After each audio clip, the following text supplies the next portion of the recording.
Hello everyone, welcome to 5 Minute Video Study for the NCE.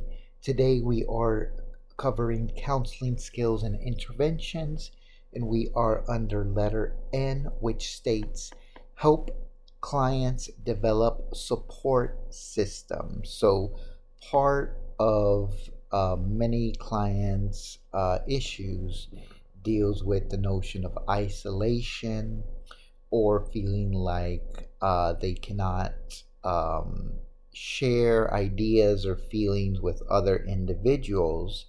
And to counteract that, a counselor must understand that humans are social creatures. Most civilizations in the world are collectivist in nature. Individualism is a very modern idea. And then one of the drawbacks of living in an individualistic society is that idea that many people, especially individuals that are struggling with um, mental issues, might feel like they're in a very isolated, very lonely state. So how can a counselor be mindful of that? One of the skills for counselors is the notion of what they call self-disclosure. And counselors, through listening, through engaging with the client, may disclose personal information about themselves to a client under limited circumstances. One of those self-disclosure is always, why am I disclosing this information? It's a difficult skill to master because it certainly requires a lot of reflection and introspection, but it also can build community. And it certainly has therapeutic benefits if implemented correctly, because once you want accounts or a client to seek support, then paving that way, and letting them know that even yourself as an expert, you may have shared similar feelings that a client may have shared. Well, then that kind of bridges that isolation, and that kind of helps with some of those feelings like, I'm not enough, or other people deserve good things, but I don't.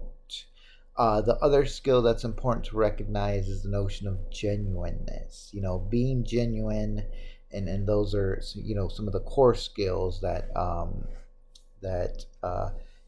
mentioned in counseling, especially with client centered. Carl Rogers, and that's the notion of feeling like you're in a process where your congruence between what you're thinking as well as your verbal and nonverbals are kind of in synchrony. Genuineness is essential for building bond, and a relationship between the client and the counselor. And if you're wanting the client to increase some of that social support, then genuineness is certainly very critical for that. The other thing to keep in mind as we're relating to social support is the notion of empathy. When a client has an example of empathy, they are more likely to put themselves in somebody else's shoes. And this is highly distinguished from sympathy, which is more of just kind of feeling sad or pity for someone. Being empathic, and showing empathy, putting yourself as an example, is a notion of real understanding, and understanding the client situation, as well as understanding the complexities of feelings and behavior and all that it entails. And finally, in order to increase some of that social support for clients, one must understand, or counselors must understand the notion of unconditional positive regard. And that to me is the opposite of judgment, right? So demonstrating acceptance, understanding that acceptance, we may not agree with it.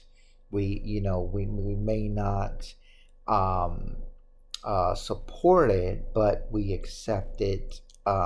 And through that, we express our respect and our genuineness, because that's how the client can see that they're not in isolation.